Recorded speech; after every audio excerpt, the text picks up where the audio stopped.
Good evening, everybody. I think it's Amer Samdani who is hosting is going to start with a word of introduction. Amer. Yeah, absolutely. Listen, first of all, a big thank you to the entire Seattle Science Foundation for allowing us to present these cases.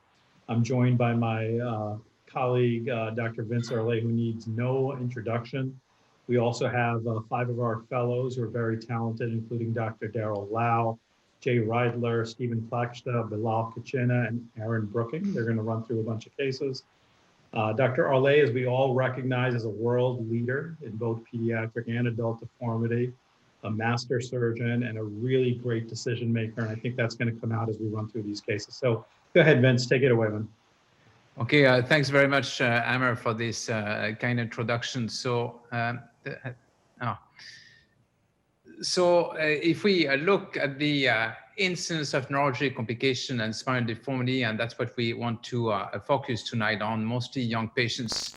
There's first this report from the SRS, which was rather reassuring. It's a 1.8% of a series of very, very large case series of the M&M reporting data, 1.8%.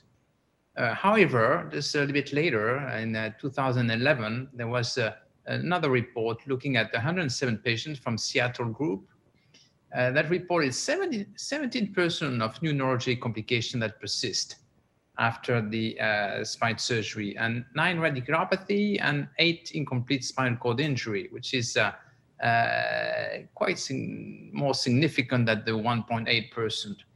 And the last big study that looked at the incidence of neurologic complications, looking at the mostly adult spine deformities, 256 patients from the Scully risk study. It was a prospective study, and 22% of new lower extremity weakness at discharge. And most of them were treated with a 3-column osteotomies. So, and this is probably reflects more the reality of our practice, what we see, than just the old report that were stating a 1.8% of neurologic finding. Because of all this high rate of complications, and the thing that's worried us the most, the Vitale and the SRS came up with a checklist to response when we have a loss of data or modification of the intraoperative monitoring. Just is to gain control of the room, to have anesthesiology response, to have our neurophysiologist to respond and making sure that it's not a technical problem, and obviously a surgical decision making.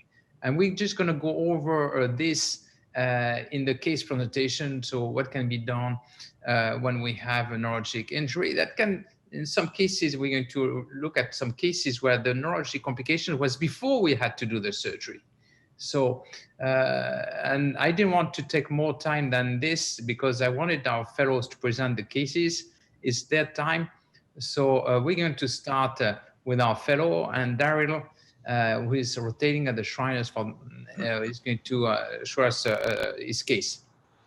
Daryl, go ahead. Great, thank you. I'm Daryl Lau. I'm a pediatric spinal deformity fellow at Shriners. And in this case I want to present, I just want to highlight and discuss, the management of intraoperative signal loss, and also briefly discuss the significance of concave pedicles in adolescent scoliosis patients. So our patient is a 13-year-old female with the diagnosis of scoliosis 2 years prior to presenting.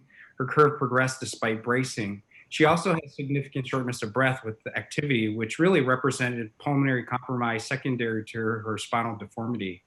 On MRI, she had a Chiari-1 malformation. However, she did not get that treated because she's completely asymptomatic from the tonsillar ectopia. On exam, her right shoulder is elevated. She does have a right thoracic prominence, and neurologically, she's normal. These are her preoperative images. You can see on the AP, she has a main thoracic curve, measures 95 degrees.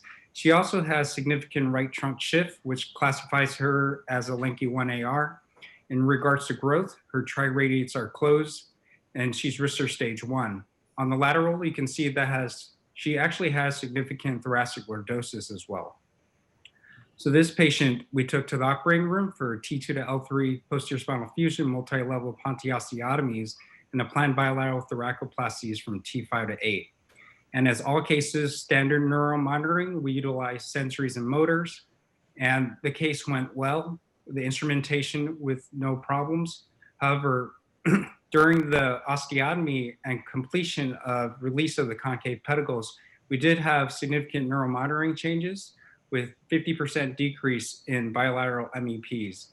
And really at this point, the key to preventing permanent neurological injury is the management of neuromonitoring changes intraoperatively. And I think Dr. Arlet already showed this checklist, but one of the key things is gaining control of the room.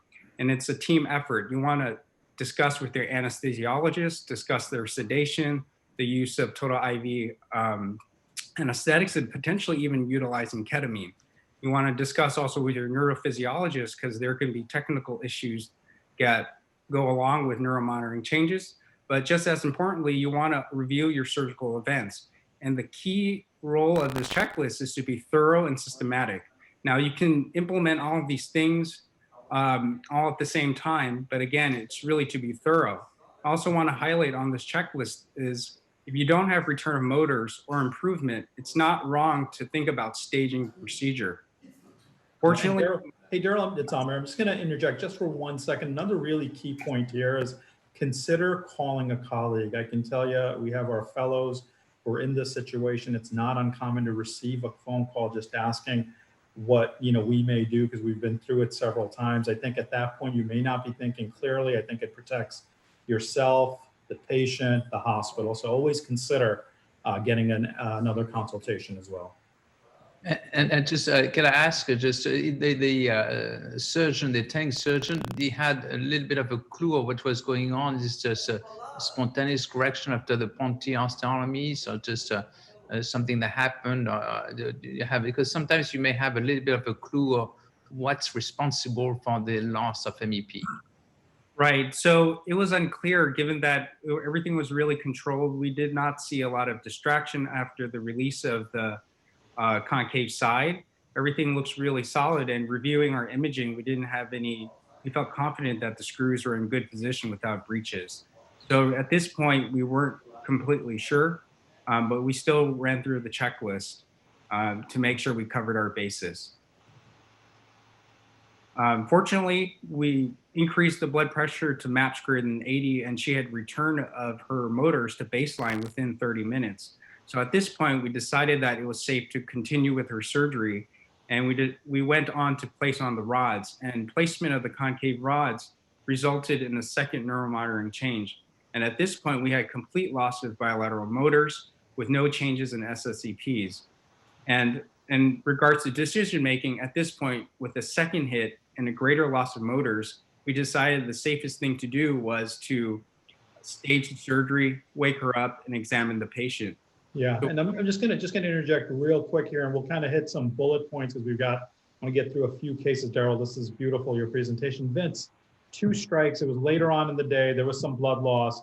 Never a bad idea to come back another day. What's your take with respect to how many times signals will go out that you'll keep going? Do you say 2 strikes, 3 strikes, or do you feel comfortable as long as they're coming back and what the cause may be? I mean, if I personally, the 2 strike, I would have stopped. Yeah. And I would have say there's something I just don't understand, and just I would got the patient back awake, wake up test, and maybe imaging study, CT or CT myelopros after the surgery to see if I'm missing something. I would probably have removed the apical screws too, because even though they always look good, you're never 100% sure. Yep, I agree with you. I think 2 strikes, probably a good time. Go ahead, Daryl. The patient was transferred to the ICU with MAP goals greater than 80. She was requiring some dopamine just to keep her blood pressure up. But on postoperative day 1, she was neurologically intact. However, on postoperative day 2, during AM rounds, the patient was found to be paraplegic with a sensory level of T6. Now, it was unclear the timing of loss or motor sensation, but we did notice that the MAPs had decreased to 70 overnight despite recommendations to keep them above 80. So immediately we raised the maps to over 90, and within 30 minutes, the patient had movement in her left foot.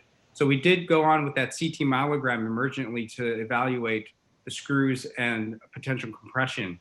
And we saw that the apical screws actually looked really good position with no breaches, but we did see that there was complete obstruction of the contrast at the apex of the curve.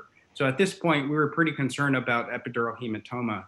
So we took the patient back to the operating room for a T5 to 10 laminectomy decompression, but surprisingly, there was no epidural hematoma. To be thorough, we actually explored for subdural hematoma by opening up the dura, and again, there was no compressive lesion. However, we did notice that there was deformation and compression of the cords due to the concave pedicles at the apex of the curve. Therefore, we removed the T7, T8 screws, and we actually did a pedicle resection to decompress the spinal cord. The patient was brought back to the ICU, again with MAP goals, strict MAP goals, and within hours, the patient had improvement in the exam with the left 1 to 2 out of 5. And the next morning, she had continued improvement with the left 3 to 4 out of 5 and some movement in the right foot. At 2 days, her left was full strength, and at 1 week, essentially her right was full strength with the exception of the IP being 4+ secondary to pain. And the sequence of events really highlights the importance of understanding the spinal cord location relative to the patient's curve. And more recently, Dr. Lenke and their group published a classification of their spinal cord classification system that looks at the morphology and the presence of CSF in the spinal canal. They classified the spinal cord into type 1, type 2, and type 3. Type 1 being spinal cords with symmetric normal shape and CSF present between the concave and cord. Type 2 were normal spinal cord morphology, but with the absence of CSF and the cord touching the concave pedicle. And type 3 cords were flattened cords or deformed cords and without CSF between the concave pedicle and the cord. And the most important finding in this study was that type 3 spinal cords had an incidence of 80% neuromonitoring changes. But so if you review these patients' preoperative MRIs and you see that they have type 3 cords and you have a neuromonitoring change, you may want to go on, remove the screw, and try to decide whether the compression secondary to concave pedicle and do a resection there. Fortunately, our patient did well on a neurological standpoint, and we decided to take her back for completion of refusion 4 weeks later. And the decision regarding whether to take her back sooner or later, there's really no guideline or standards, and it's really dependent on the degree of neurological deficit, the extent or recovery time of the neurological deficit. But if you feel like you do have the ability to get pre-flip and post-flip baselines prior to your completion of fusion, that would be ideal. But in those rare circumstances where you don't have anything reliable to monitor, you can consider an interval wake-up test to complete your fusion. She had completion of her T2 to L3 fusion, and she did well, remained neurologically intact. And I think the real key learning points from this case is it's important to review the MRI for intraspinal anomalies and look at the spinal cord position, especially at the apex of the curve. You need to have an established checklist, whether it be the one that we showed or it be one within your institution, but really it's the key is to be systematic, and you want to evaluate and change or manage any potential culprits to neuromonitoring changes. And again, type 3 spinal cords, you want to consider resecting the pedicle if you have neuromonitoring changes. And one of the central things to doing spinal deformity surgery is having a good ICU. You want to be able to have the opportunity to elevate their blood pressure with central line. And very importantly, you want to be able to do reliable frequent neuro exams so you can act upon immediately any kind of changes to optimize patient outcomes. I want to thank. Very good. We are getting an excellent case. Beautiful. We have a few questions from the chat room. I think sure. One from Jens Chapman, who said there's been a large push into the different healthcare system to decrease the intraoperative neuromonitoring. Any thought on non-deformity instrumented spine surgery? I don't know. We can have a whole debate on this, but obviously. When you're doing a spinal deformity, I think to have intraoperative monitoring is a must. Then we have other questions regarding to the case. those 4 weeks, the patient stayed in bed. Just what did you do with the patient the 4 Yeah. weeks before you took Yeah, him so back? I'll comment. Yeah, I'll comment on that one. So this patient actually was mobilized with a brace. You know, trying to decide when to take the patient back can be challenging, but once they had made good neurological recovery, the patient was taken back. And then the last question to this case before we move to the next one. If you're boarding the case, do you take the screws out to get a good quality MRI, or just you don't take the screws out? Yeah, so you know, it really depends. If the neuromonitoring signals are back and you have a normal neurological examination, then I think the screws can stay in. But if there's any question as to what the etiology of that change is, then you may want to consider if you don't make the spine unstable, right? If you have a 3-column osteotomy, then of course you're going to have some level of stabilization. But if you're unsure, you need to get an MRI scan because there's a deficit, then you may want to consider taking the screws out. So great case. I mean, probably we're going to move to the next case. Vincent, before we move on, if I can just have a quick comment. First of all, Daryl, it's terrific to see you, and I'm glad that I'm going to switch. And I'm glad that Amer was able to show you that complication instead of us showing you here at UCSF. Right. So, well done. I'm not sure you might have seen something similar here too. I wonder, does anybody have a strong feeling, or Amer, about in terms of this was a really lordotic thoracic spine. So to some extent, you were using reduction screws in a concavity and pulling the concave side up.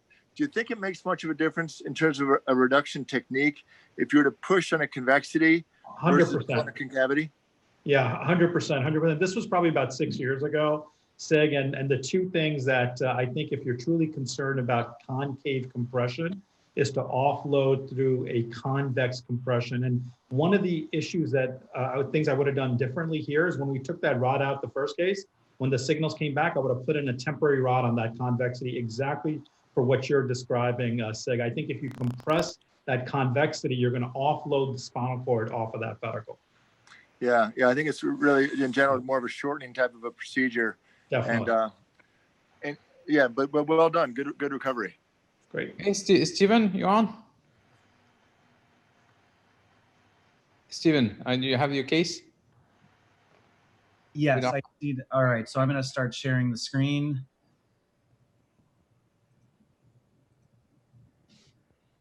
Can you see it now? Yes. All right, I'd just like to thank greetings to everybody, and I'd like to thank my mentors to give me the opportunity to present this case. This is a 13-year-old premenarchal female who presented to us from an outside hospital that has Bacterial syndrome and with multiple vertebral anomalies at the cervical thoracic junction, as well as down in the lumbar spine. She also notably had a tethered cord on her examination, and she presented actually initially to an outside hospital in Florida where they recommended a tether release as well as a magic growing rod application. These are just select cuts of the MRI that shows the tether down at L3 and also some of the vertebral anomalies notably in the lower lumbar spine at L2 and L3. And this is just a intraop fluoro image of the magic rod, that growing rod construct that successfully actually gave her some correction. She came down from approximately 60 degrees down to about 40 degrees. And she had an excellent correction, and she returned to her regular activities as tolerated without issues. She underwent magic lengthenings, and she actually returned to her regular sport of wakeboarding, where she was doing flips in the air and kind of an active child. And she presented to us with some complaints of axial back pain, specifically with these activities. And we obtained a CT scan, and the 3D CT scan showed that there was this progression of her deformity despite the magic. There's a question of that she had some crankshaft going on. And furthermore, distally, there was evidence of loosening of the hardware, specifically at the L1 and L2 levels. This is a CT scan showing the select cuts that actually show the windshield wipering that occurred in the pedicles at L1 and at L2. And also of note is at L3, there's complete absence of the pedicle at that level.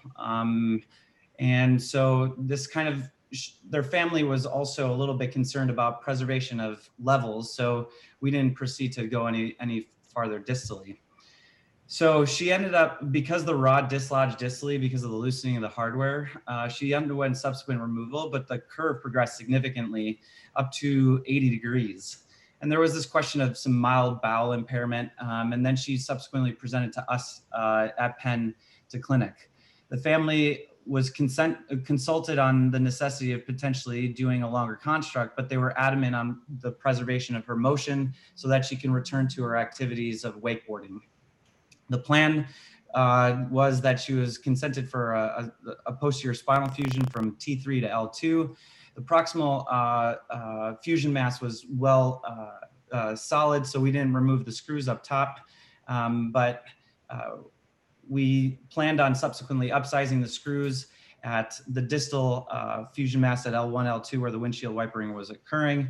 And so intraoperatively, preoperatively, she had good upper and lower SCPs and MEPs. Intraoperatively, the instrumentation and the posterior column osteotomies were uneventful without any issue.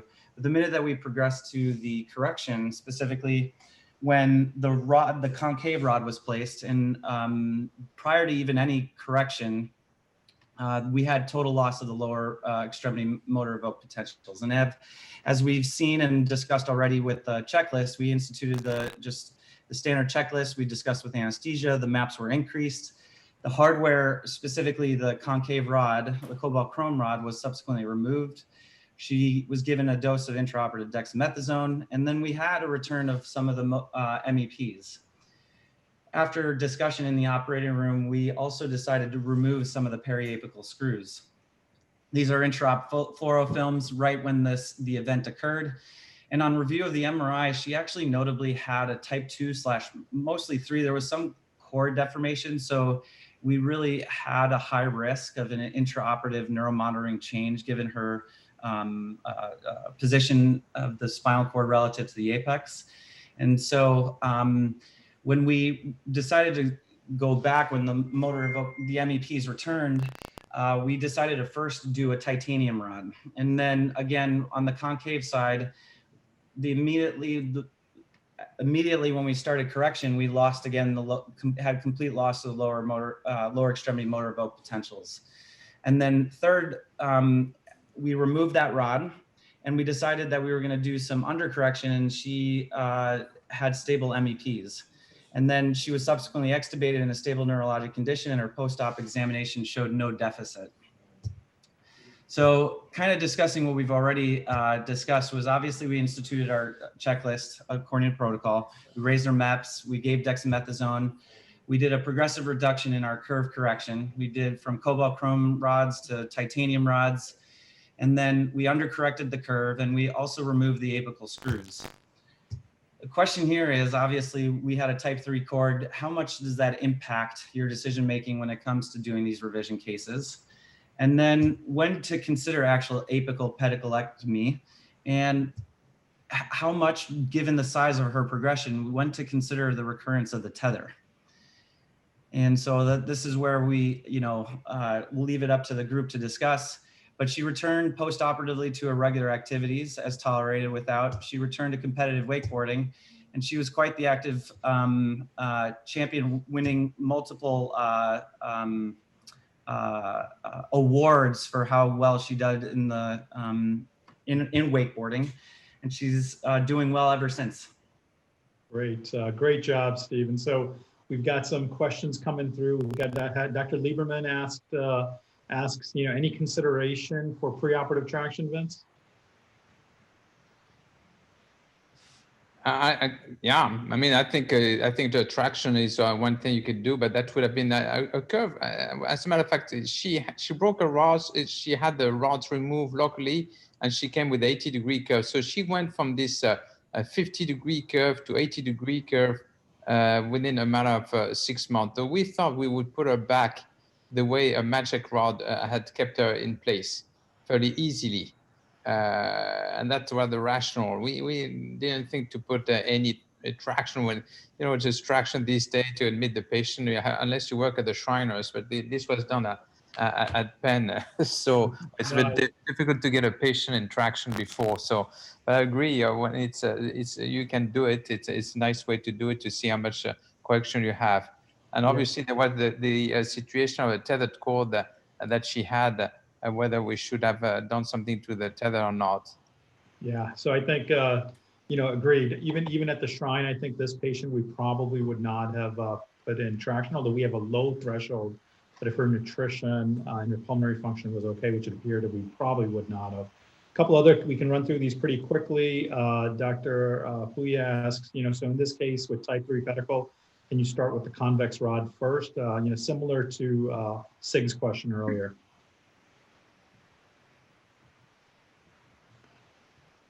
And, I'll take that. And certainly, Puya, you can.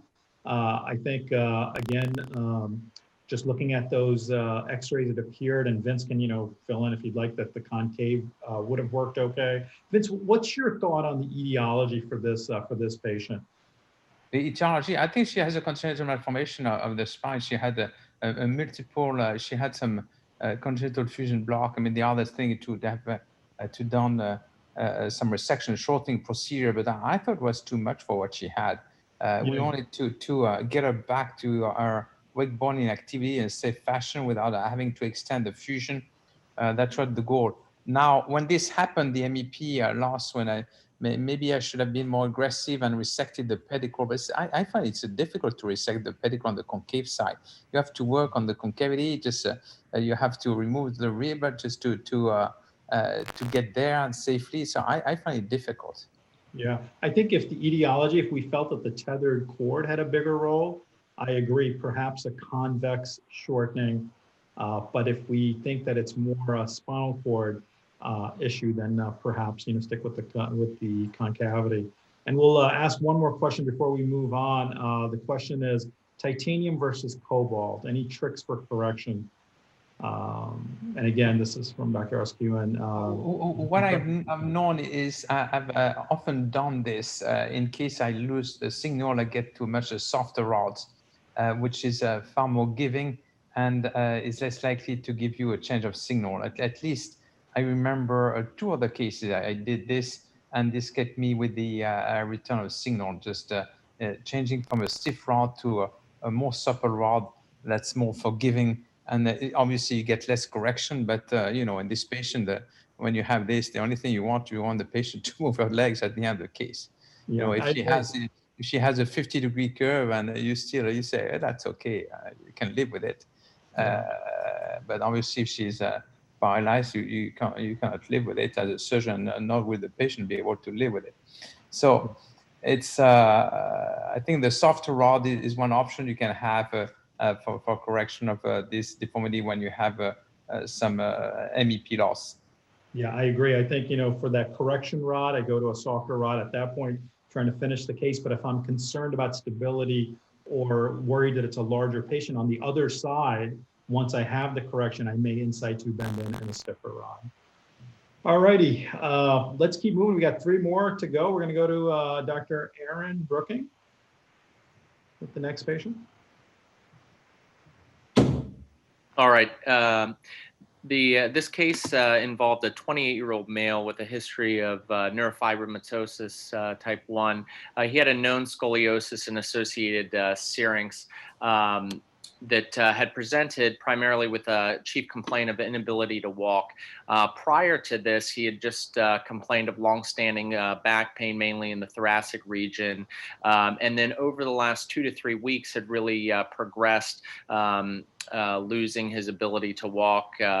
He did have weakness in his bilateral lower extremities, right greater than left, and had an approximately T10 sensory level. And then, however, his bowel and bladder did remain intact, at least with control over it. But he was complaining of some urinary symptoms, including more frequent urination and difficulty in starting and stopping his flow. He did not complain of any upper extremity complaints, however. Oh, back up here. This was his pre-op X-ray. As you can see, there's essentially almost a cervicothoracic dislocation here on the AP and lateral. And what you'll see, this will make more sense when we start looking at the CT. Here's a CAT scan with the axial cut going through that's C7 and T1, and you can see here on the axial, you can actually see the canal of both C7 and T1, and it'll moving forward. This is also the coronal MRI and sagittal MRI, essentially demonstrating the same thing. If you look on the sagittal cut lower, you can see essentially the cord is coming toward you and then draping back down. So pretty significant cervical thoracic, essentially dislocation. This is a 3D rendering of the patient preoperatively as well, further demonstrating that that severe deformity. So in this situation, the patient underwent awake intubation. Clinically, he was able to move his legs both pre and post intubation. We used intraoperative SSEP and MEPs, which SSEPs were actually, the signals were very poor. MEPs we did have signal greater in the upper extremities with some signals in the lower extremities. He was then placed into traction with about 10 pounds in this case, 10 pounds of traction as well as 10 pounds of suspension. Afterwards, MEPs and SSEPs remained unchanged. This is another picture demonstrating, force in two vectors. We did an exposure from C4 to T7, and it was pretty obvious. It was essentially a 90-degree, almost kyphotic deformity. And interestingly, what we did here was we placed pedicle screws at C4 bilaterally, and also on the right side of C5, and then just lateral mass screws at C5, 6, and 7, and then pedicle screws from T4 to T7 as well. The rationale at this point for placing the pedicle screws at C4 and 5 was just that the deformity was very large, and we didn't feel that the lateral mass screws would provide enough fixation. Afterward, we performed a costotransversectomy bilaterally from T1 to 3 and sacrificed the nerves bilaterally from T2 to 3. Then performed laminectomies from C6 to T4 and posterior osteotomies at T1, 2, and T2 and 3, including taking down the pedicles on the right from T1 to 3, during which all SSEPs and MEPs remained at baseline. Afterward, we were able to manipulate the halo, and we increased it to 25 pounds of traction and 20 pounds of suspension. And this significantly reduced the deformity and allowed us to insert the rods. We inserted the rods from the right side and then the left, starting from the cervical spine and then locking them down into the thoracic spine. We did additionally insert 2 rods laterally just to help strengthen the construct. This was the post-operative film from that. And then what we were left with, though, was this still significant deformity. Really, we were worried about putting a lot of stress on the posterior construct. So 2 months later, we decided to, from an anterior, from a combined approach, let me show you here. What we did was we did an exposed from the neck as well as in the thoracic spine. We did a pre-sternomastoid approach that allowed us really to get down to T2, 3, and we performed discectomies at C6, 7, and C7 to T1 and drilled a trough. And then what we did was we did a posterior lateral thoracotomy and mobilized the lung and had a pretty good view of the thoracic spine. performing discectomies from T7 to 10 to prepare for fusion. Next, what we did was actually placed a 15-centimeter fibular graft there and buttressed it both cephalad and caudally. And this was our post-op film from that. So I'm sorry. Then on the so afterward, what we found was due to the length of the fibular graft, it actually spanned to 2 segments below to the fusion. So he was then flipped over and taken for a 3rd time to extend the fusion from T7 to T9 posteriorly. And what you can see, this is the post-op films. This is now 3 years follow-up. Again, initially he was essentially paraparetic, and since this operation, all of his long track signs have since resolved. He's back to playing sports. He's without any pain. And then you can actually see here outlined is the actual fibular strut graft that was used. Yeah, great job, Aaron. We'll start running through some of these, the questions that we have. Sometimes when we have myelopathic patients, we'll actually use ketamine to help enhance the neuromonitoring signals. And that's very helpful. Yeah, and just running through, so Dr. Chapman asks, any use for the Stagnaro wake-up test? I can tell you in our practice, we're always prepared for it, but as long as we have motor evoked potentials, then we will rarely go all the way through to the Stagnaro wake-up test unless the motors don't come back. And as we all know, oftentimes, as you're lightening them up, the signals will start improving. This patient had extremely weak lower extremities. He couldn't walk and everything. He could barely wiggle his toes, and he had a very I'm not sure about the value of wake-up tests in very much impaired patient in terms of neurology. Yeah. But definitely to teach the patient before the surgery, we may have to wake you up and ask you to wiggle your hands and then wiggle your toes. It's a very good practice, especially if you fear that you're going to have a neurologic injury. Yeah, great. Vince, a couple more for you here. Can you explain a little more on the bivector traction, your indications? This is from Dr. Alakani. I think this traction, I like it very much because it allows you to work on a stable cervical spine instead of putting the patient head in the Mayfield clamp. You have the patient in a halo, and you can move your head the way you want. You can add 5-10 pounds of traction. You can just remove it. You can move the head. You grab the halo. You move it backward. You move it forward. You move it to the side. So it gives you lots of flexibility that a Mayfield clamp doesn't give you. And then when you do a cervical thoracic or cervical deformity, and you have to go and get unscrub, mobilize the Mayfield. You have to make sure that you don't pull out the ETT tube, that the other guy with stay scrub is going to position the rod at the same time. Here, you don't have any of this problem because you mobilize the head you want, and it's stable. You have enough friction on the rods that it stays at the place where you want to, you're living it.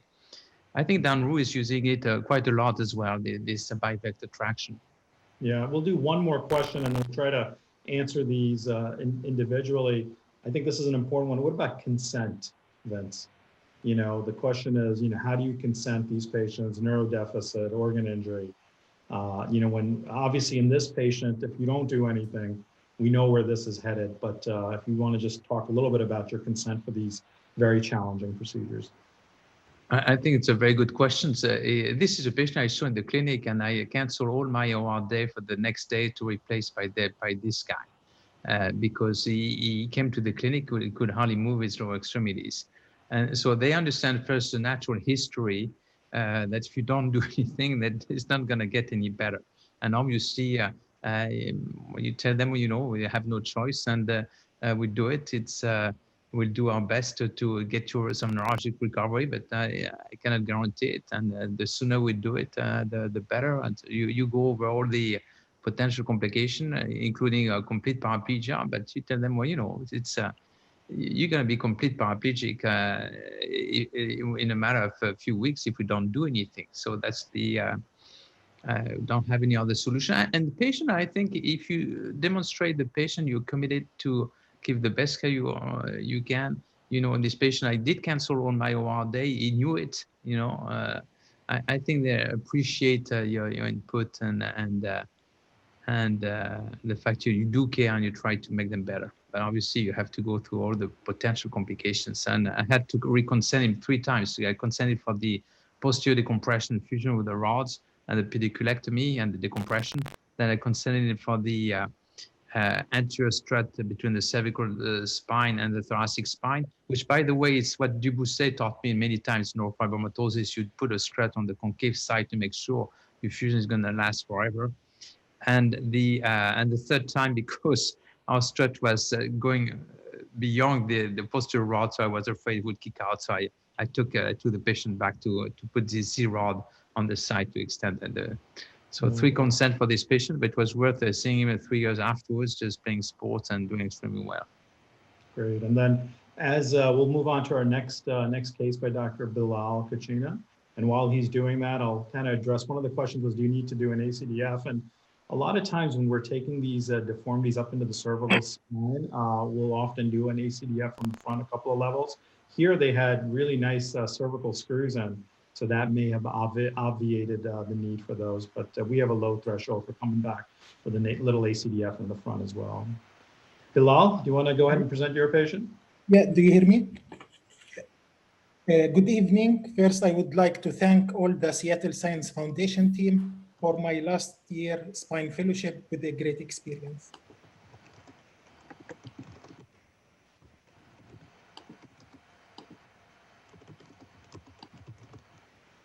I need to move forward, yeah.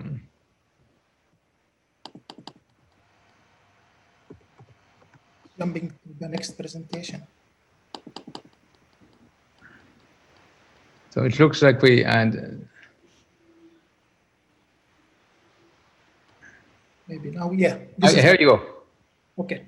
I will present a case which was seen by Dr. Arlet during outreach activity in Trinidad.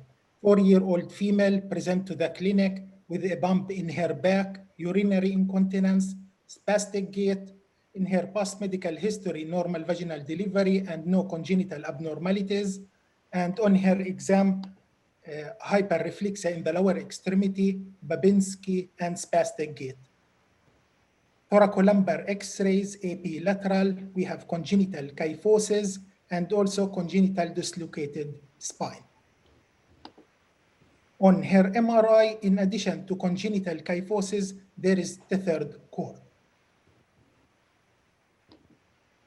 And I'll just make a comment on that here. The tethering, you know, because you're going to shorten this, certainly you could do it concomitantly, but because you're shortening, I mean, this is actually a treatment for the tethered cord. So I mean, I have a question. So you're neurosurgeons, and so what would happen if you're in such a case, you would untether first? If you want, Vince, I think, you know, I would not put them through 2 separate anesthesias. If we were to do it, it was a simple fatty phylum, low morbidity, pretty quick detethering if you felt that you needed it. But personally, with that congenital dislocation, you're going to be doing a shortening procedure. That would be very protective of the intraspinal anomaly. But let's say you do untethering, you're not exposed. It cannot snap at the level where the kyphosis is and induce a neurologic complication. Yeah, it's a great question. I have not seen or heard of that, and I know people have detethered these prior to really, you know, utilizing 3-column osteotomies. I just haven't heard of that. Theoretically, it could happen, Vince, but I am not aware of any case reports on that. Okay. The patient underwent posterior surgery. We see the bump kyphosis at the thoracolumbar junction.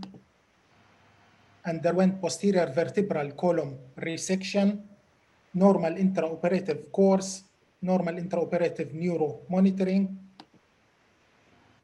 AP and lateral X-ray with flattening of the thoracolumbar junction, at the end of the surgery, flat thoracolumbar junction. And at 2-year follow-up, good, she's doing good. And this is her AP lateral X-ray. And thank you very much. Yeah. So, multiple rods, obviously the adult guys have been familiar with this for a while. I can tell you in my 3 columns now, I've started going multiple rods as well. And Vince, it looks like you do the same. I mean, any further comments on that in pediatric patients? I think this patient, well, we had first to find out the pediatric system on the island of Trinidad. So it was a little bit complex to find the system and to get it. So, but eventually we could get something that made sense. And even some of the screws, I had to cut them to get them at length.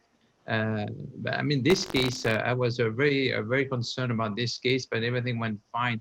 And just want to emphasize that patient who comes with pre-op neurology, shortening of the spine, or definitely not lengthening is the way to go. And so, as a matter of fact, the patient recovered the bladder. I couldn't believe that the bladder is normal now. And the spastic gait is basically not visible anymore. So. Yeah, the bladder is often the last thing to come back. Often will not improve. So. That is definitely nice to see. Vince, while we're just going through and getting ready for the next case, I think Jay Reidler just got disconnected. He's jumping back on. One of the other questions was BMP as well, Vince. It's interesting because I've always thought of it as being, a tumor suppressor gene and the use of BMP. But if you look at the literature in NF patients, 13% of the time, people will actually use BMP. And would love to hear your thoughts. You're obviously doing a very aggressive, nice anterior supplementation as many of these patients deserve. But what's your thought on BMP in these kids? In pediatric patient, I almost never use BMP, but maybe I should. I don't know. But do you use how much of BMP you use? Only if they've had a failure. Vince, if they failed for whatever reason, and some of them, I've gone to using multiple rods in the 3 columns, then I will go ahead and utilize it. But you're absolutely right. I mean, a lot of these patients want to heal, but if they have really OI, really poor bone, or something where I'm concerned they failed once, then certainly could consider it. All right, I think Jay has made his way on. Any other questions from that last patient? The congenital dislocations, I'm just zooming through here, seeing if there's any other, yeah, it looks like Jay's made it on. The congenital dislocations can be, because there's some questions about navigation as well. And I think it can be an adjunct, especially in patients that have had previous surgery, or maybe for the, cervical screws. But some of these kids will be much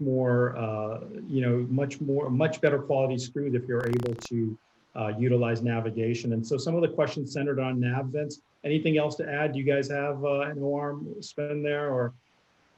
We just Trinidad, definitely we don't have anything of these. So we barely have a C-arm that works when we do this type of surgery. So, but navigation, yeah, I use it. I use it mostly when you see in my background when I'm sailing, you see, so that's, so, no, I use it as a joke. I think it's a great thing, but, I use mostly freehand pedicle screw technique, and I check with the imaging studies when it's finished. I don't, personally, I don't navigate. I find it takes a lot of time, but I understand navigation. Obviously, in a few years with the robotic surgery and intra-op CT is going to make our life much easier and with far more accuracy. But I think you're going to need to have both intra-op CT and robotic surgery to make it very safe. Yeah, I know the machine at Penn sits in a corner is what I've heard. We got ours about 2 years ago, and we've slowly started incorporating it, and certainly find it useful for select patients. All right, Jay, we've got 10 minutes for our last patient here. You want to go ahead and present our kid? Sure, thank you. So I really appreciate the opportunity to present. What makes this case unique is that the surgery went overall relatively smoothly, and it was a delayed neurologic deficit that we'll be discussing. So this is an 8-year-old boy with history of Acteral, had a congenital scoliosis that progressed to severe kyphoscoliosis over 150 degrees. As a child, he had multiple previous spinal castings. He had spine surgery. Hey, Jay, I don't see your slides advancing. I don't know if you. Oh, really? Else does. Okay.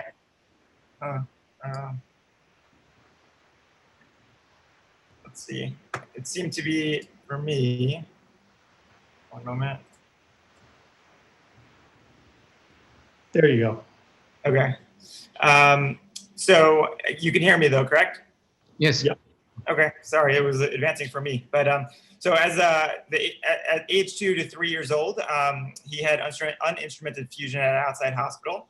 Past medical history is significant for the Bacterol, which included tracheoesophageal repair, congenital hearing loss. On exam, he had short stature, less than the first percentile, 15th percentile for weight, has a very severe gibbous deformity, scar from the mid-thorax to the mid-lumbar region. And neurologically, he was intact, 5 out of 5, sensation intact, no clonus, and normal gait. And this is his radiographs. You can see he has a very severe kyphotic deformity at the thoracolumbar junction. He has abnormal compensatory lordosis in the thoracic spine of about 65 degrees and hyperlordosis of the lumbar spine of about 101 degrees.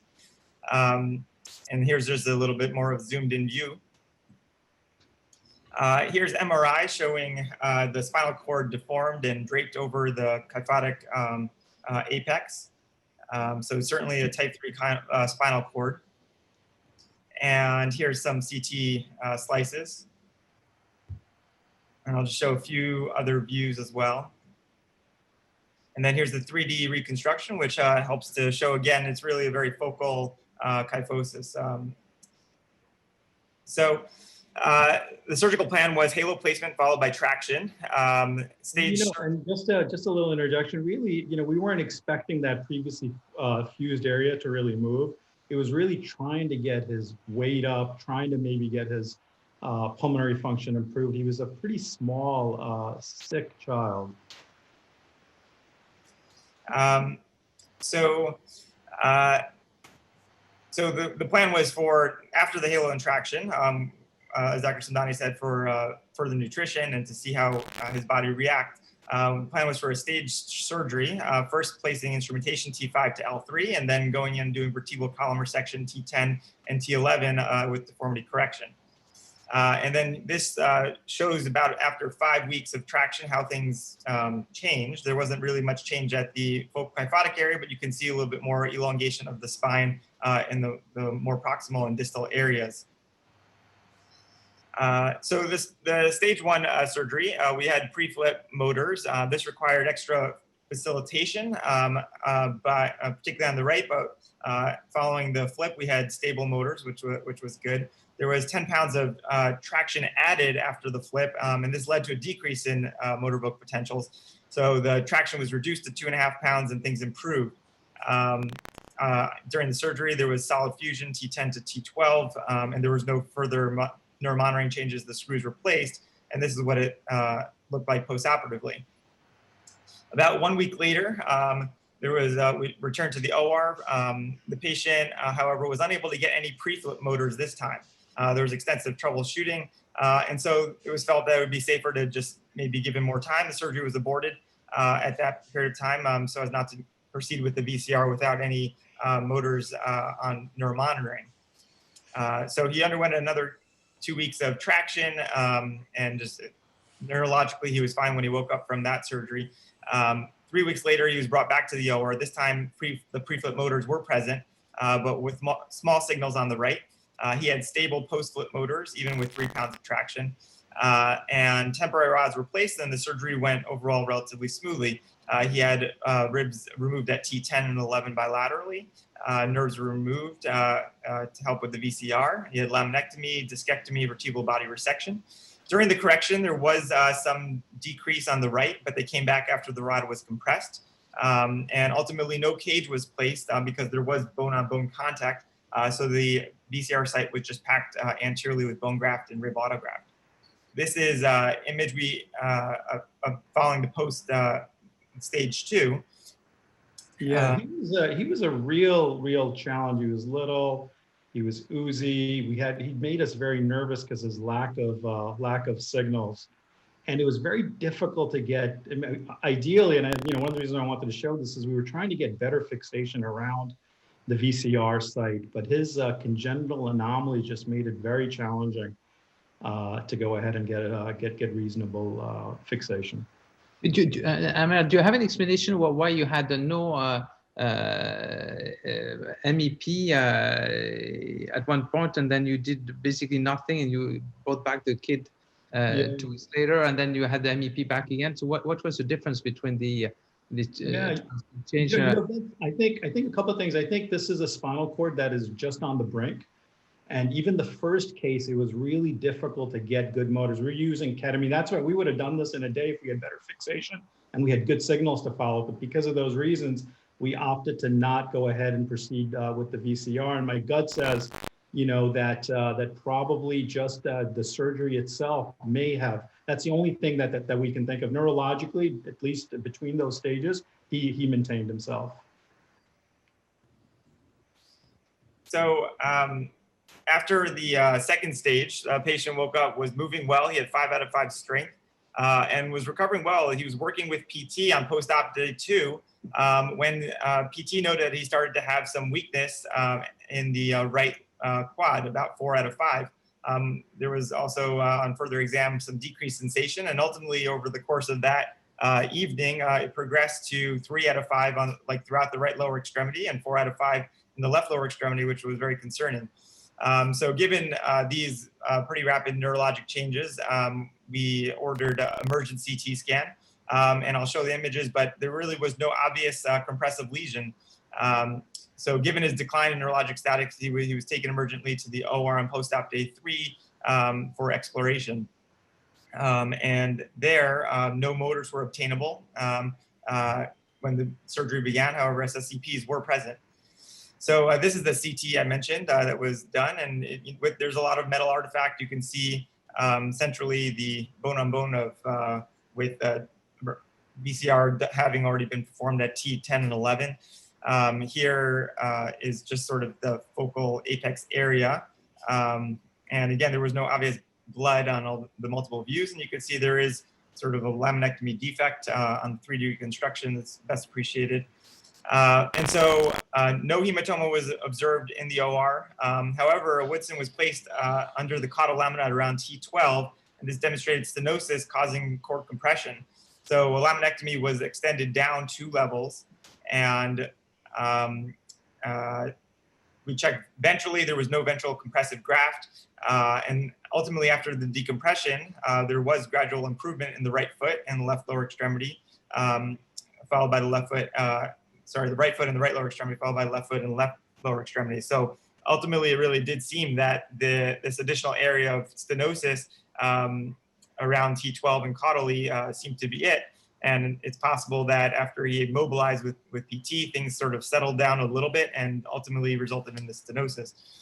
So because the MEPs were improving, we stopped there, didn't end up having to decompress anything more anteriorly. Post-op maps were kept at 85 to 90. He was put on a spinal cord injury steroid protocol.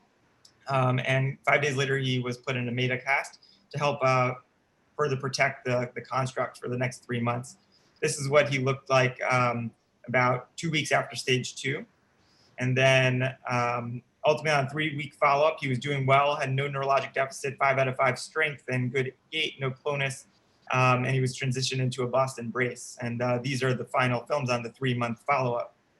Yeah, I think he's about a year out or so, I believe now. Yeah, because I did him last October. The big point here is, 3-column resection, don't have good fixation for whatever reason around that VCR site. I think what happened is exactly what you said. He settled in after the metacast and we immobilized him better. He ended up having a nice, reasonable result. So Amer, I think we have a few questions, but the thing is, why not doing a minor CT when you have these neurologic complications? You trust because it's Vince, great question. Right, the availability for us right now is very challenging, Vince, to get the Milo in a child. That's really the main reason. Okay. For us. And so we took them back, but absolutely, I think, if we could get it in a timely manner, we just didn't want to spend any extra time. And then I have a question. How do you go by taking segmentals? Yeah, so, the key thing with, we try not to, but the nerve root we will take. And the key point that I want to just emphasize is when you're taking that convex nerve root, you want to go ahead and put a tie on it, because otherwise the spinal cord can translate into the pedicle on the concavity. That's one thing. The segmentals, we don't do any clamping if we feel we need to take them. A lot of times when you're in the subperiosteal space, you can avoid having to take them. But if you did have to take them, we certainly try not to take them bilaterally, of course, and just try to take them as distal as possible. Amer, that's a great discussion. I think, Amer, you should come up with a list of all the little tricks to do when you do VCR to stay out of trouble, or when you get into trouble, what you can do to get back on safe ground. I think you have, with your experience, you should teach us and provide us with a big list of all the little tricks that we need to know about these techniques. Great. Well, I think we're at the hour mark. Want to just thank all of our panelists, all of our attendees, and the Seattle Science Foundation for allowing us to do this. This was a lot of fun. Vince, if you want to close it out. No, I just want to thank Linda and Megan to have facilitated this. It's great working with her, and just thank again all the initiative of the Texas Back and the Seattle group, because it's a fantastic meeting. I just, when I have the time, I always log in, and I strongly encourage everybody to do the same. And so it's we can't meet with the meeting, but at least we see each other on the internet.